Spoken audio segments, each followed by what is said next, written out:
Mas qual que é a tecnologia? O que vocês fazem no campo? A primeira etapa que a gente faz é coletar dado. É ter dado, né? O nosso campo ele ainda sofre… apenas 23% das fazendas no Brasil tem internet, por exemplo. Ah, é? Então, o primeiro problema é ter dado, né? Como é que a gente traz dado? E aí, a gente trabalha com sensores, com uma solução de internet das coisas, onde a gente consegue coletar dados de estações meteorológicas, pluviômetros, né? Sensores de solo, mesmo sem sinal de celular. E aí, a partir desses dados, a gente combina com dados de satélite, com outros tipos de dados e gera inteligência. Então, a gente cria algoritmos que recomendam decisões para o produtor rural e apoiam a decisão em toda a cadeia do agro. Mas aí, que tipo de dado, Max, vocês pegam, assim, porque chega pra ele? Pro produtor, ele diz quanto irrigar, né? Quanto de água que ele deve utilizar. Ele tem uma previsão de tempo muito mais precisa, que ajuda ele a planejar o melhor momento de plantio. Ou agora, a gente acabou de ter uma geada drástica aí, né? O café. Estamos sentindo as o consequências. café queimou. O café queimou com força. Exato. Então, o alerta de geada, um alerta de incêndio, o melhor momento para colheita. Até modelos preditivos que a gente fala. Então, por exemplo, no café, a gente consegue prever se vai ter a ferrugem, que é uma principal doença do café, com 15 dias antes. E isso permite ao produtor ajustar a aplicação e reduzir a incidência da doença. E aí, você vai gerando dado para aquela fazenda, cruzando com outros dados de satélite, etc., para todo mundo. Mas você também olha o dado daquela fazenda. Eu olho daquela fazenda e a gente gera aquela inteligência para ele, só que a gente aprende com esses dados como um todo. E aí, a gente abastece a cadeia. Então, desde a indústria de insumos, que precisa aí de dados para posicionar melhor uma semente, para uma indústria de alimentos e bebidas que compra de pequenos produtores rurais, produtores familiares, para ajudar a ter rastreabilidade. Então, pegada de carbono, que tá aí super em alta, né?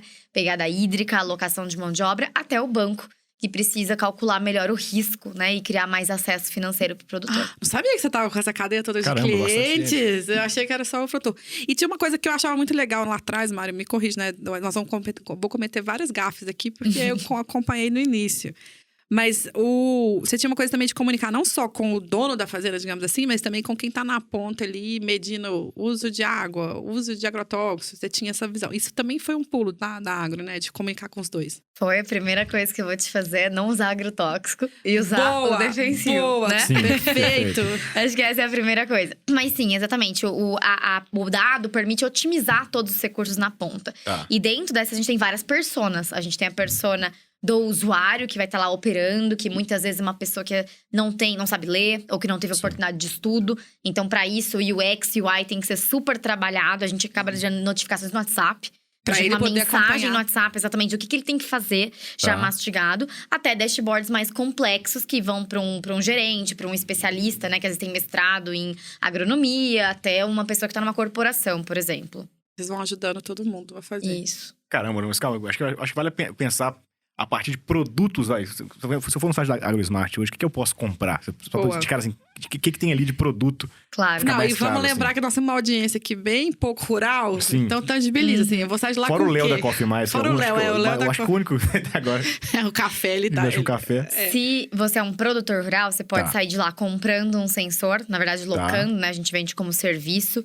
Sei lá, um pluviômetro digital para você não ter que ir mais no campo medir a chuva na mão. Hoje em dia tem lá uma garrafinha, você vai lá e vê o quanto de água tem e anota num caderno. Então, a gente tem um pluviômetro digital, por exemplo, que chega no seu celular, você não precisa ir até o campo saber quando tá chovendo.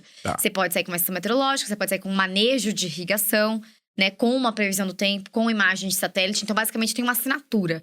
Dentro da plataforma, você escolhe quais, né, funções você quer e contrata. Mas você esse tem que primeiro acesso à comprar plataforma. o hardware. Você tem que… Não necessariamente. Hoje em dia, a gente já tem sistemas que são puramente SaaS, né? Que a gente fala. Ah, legal. Por exemplo, a previsão do tempo não precisa ter um hardware. Quanto mais equipamentos eu tenho como AgroSmart, mais preciso fica o meu modelo. Mas eu não preciso ter uma estação para ter uma previsão. Então, eu posso comprar minha previsão online do tempo. Pode. O que mais Acessar tem só imagens online? de satélite, As imagens de satélite. Os modelos de doenças, né? Os alertas.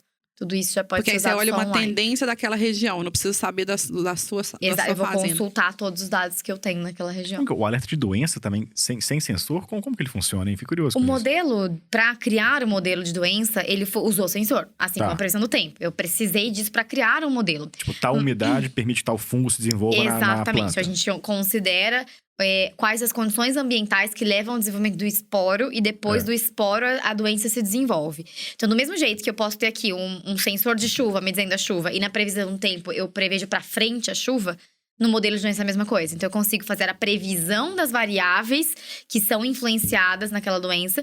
E aí, assim como a previsão do tempo é só um SAS, ela é só um SAS. E eu não preciso mais do equipamento. Caramba, tá. Então, vamos lá. Então, isso aqui é produtor rural. Ele pode comprar os sensores para algumas coisas específicas ou de dashboard, um dashboard. Ou alugar o sensor, né? Ou alugar o sensor, ou ter essa… Uma espécie tô pensando assim, eu fui no mercado financeiro, é uma Bloomberg, a Bloomberg que se acessava dados aí do mercado financeiro. Você tem uma espécie de uma Bloomberg que se acessa dados meteorológicos e de previsão, enfim, coisas parecidas. O que mais que segue daqui? O produtor também pode comprar sensores aliás, ele pode comprar também uma opção de acesso para os seus funcionários, também tem um sistema de gestão. Ele compra um pacote. Tá. E aí, nesse pacote, ele tem quantos usuários ele quiser. Ah, tá bom. Igual a Bloomberg também. A Bloomberg é a mesma coisa. Tá, entendi. Então você pode comprar com a chave de acesso para os seus funcionários. Mas além disso, se você parte do aplicativo para os funcionários e tal.